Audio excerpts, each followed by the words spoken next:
or in the person of the Holy Spirit. Na ang ibig sabihin, ang Holy Spirit talaga, yung siyang ating mentor. Kaya maraming hindi makapaniwala sa deity ni Jesus Christ, di ba? Hindi sila makapaniwala sa pagiging Diyos ni Kristo. Bakit? Sa Matthew 11 verse 27, kasi yung iyong pananaw tungkol sa person kay Jesus Christ ay revelation sa atin ng Panginoon Diyos. Revelation yan. Hindi mo yan makakuha by mere investigation. Hindi mo yan makakuha by mere studying the Holy Scripture, though nakatulong yan sa establishment ng ating faith, pagpapatatag ng ating faith, ay revelation sa atin ng Panginoon Diyos. Kung mystery yan sa kanila, we accept it by faith because God so revealed that doctrine to us. Hinayag yan sa atin. Cannot be fully explained by human logic or reason, but we believe because God has revealed that teaching to us. Hindi yan pagmamayabang, pagpapakumbaba. Wala tayong ginawa. Hinayag sa atin ng Panginoon Diyos. So ito yung blessing kay Daniel sa kanyang mga kaibigan.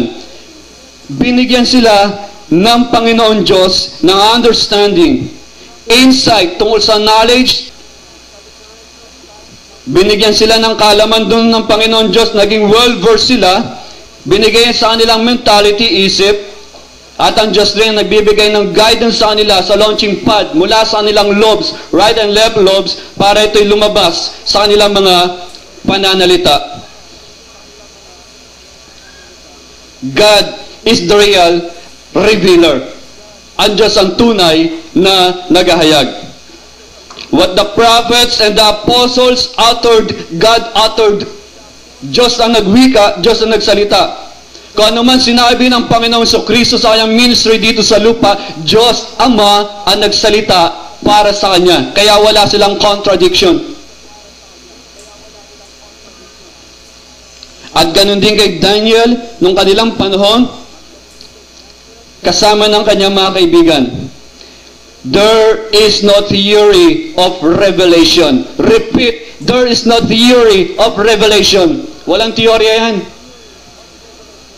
Marami tayong bagay na hindi maunawaan kung paano hinayagin ng Diyos. Kahit na dito sa Daniel 1 verse 17, masyadong maikling verse, sinabi lamang dito sa phrase na to, God gave this 4 young men. Question, how?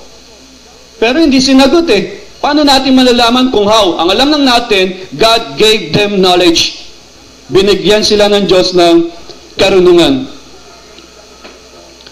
At base natin study in the past weeks, sa Hebrew, itong Nathan ay nasakal, perfect, na ang ibig sabihin, isang active voice, ang Diyos ang gumawa rito. Binigay ang ng Diyos kila Daniel. Kung ito yung ating mentality, Diyos ang nagbigay niyan sa atin yung kanyang revelation,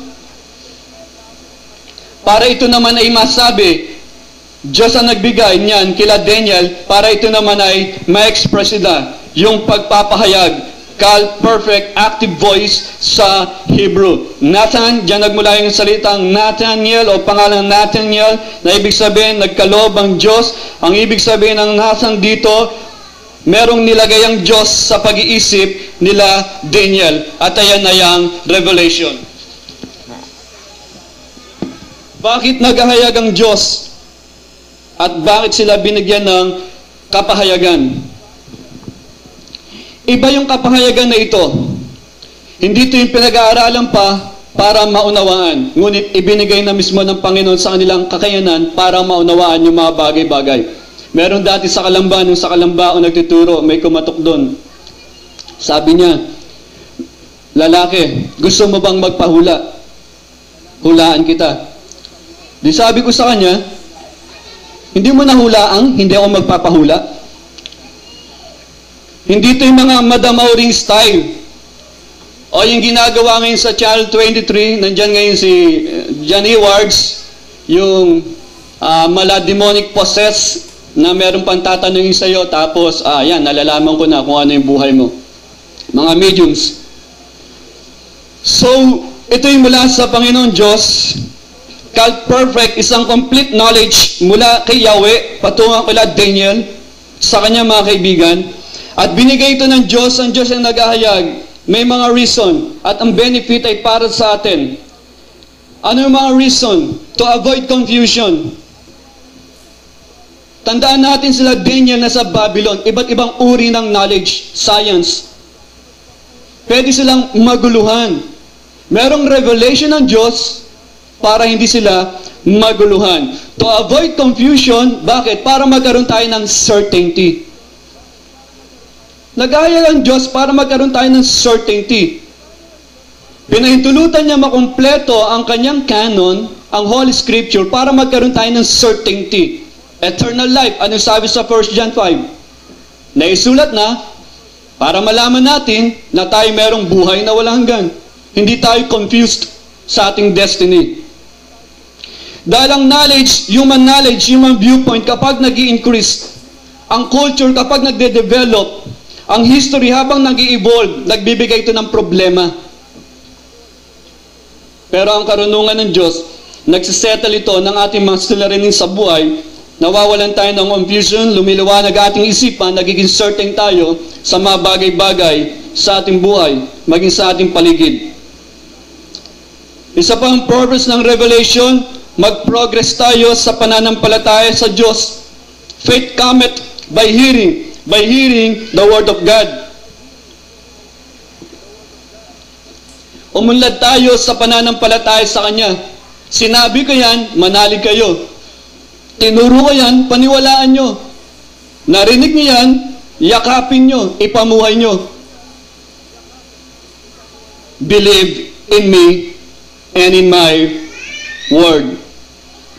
At isa pa, kaya may revelation para tayo matutong mamuhay sa tamang paraan, righteous living or holy living. Binigyan tayo ng standard ng pamuhay, pamantayan kung saan dapat sukatin ang ating mga pamuhay. So sa Daniel 1 verse 17, God gave 4 young men an unusual aptitude. Binigyan si Daniel, maging mga kaibigan niya.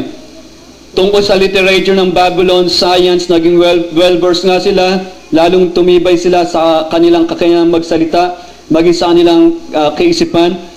Pero dito sa pangalawang clause, pangalawang hati ng verse 17, ang sabi rito, and God gave Daniel a special ability in understanding the meaning of visions and dreams.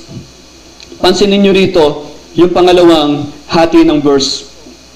Binanggit pa ba rito yung mga pangalan ng kaibigan ni Daniel? O ang binabanggit lamang dito ay si Daniel? And God gave Daniel. Sininggle out na rito si Daniel. Yung conjunction na sa Hebrew na wow o pinopronounce na mga German na vav, ito ay ginamit kay Daniel. Hindi nakasama rito yung kanyang mga kaibigan. Binigyan din ng knowledge, wisdom yung kanyang mga kaibigan, and God gave Daniel. Not the other 3 young Hebrews. God gave Daniel. May specific na role si Daniel sa kingdom ng Babylon. At ito ay reveal yung mga dreams at visions